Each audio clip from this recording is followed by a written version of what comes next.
आसंता 23 तारीख सुधा उत्तर पूर्व बंगोपसागर एवं संभवतः मियांमार उपकूल रे एक लघुचाप क्षेत्र सृष्टि हेबार संभावना रही। 48 घंटा मध्य पारादीप पाखापाखु ओडिशा उपकूल रे पहुंचिब।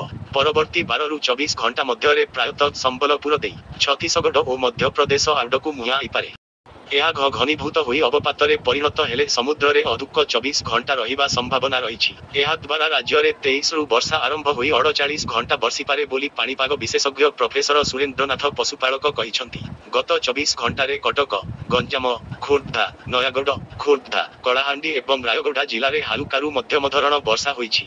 गुरुवार कटक, भुवनेश्वर, गोपालपुर, पारलाखेमुंडी रे वर्षा होईछि। भुवनेश्वर पाणीपाग विज्ञान केन्द्रर पूर्वानुमान आसंता 22 तारीख 2 दिन पर्यंत उपकूल और दक्षिण ओडिशार केतेक अंचल में बिजुली घड़घड़ी सहित वर्षा संभावना रही। आसंता 24 घंटा मध्य राज्यर किछि स्थान में वर्षा नहीं पाणीपाग केन्द्र पक्षरु सूचना दिया जाइछि।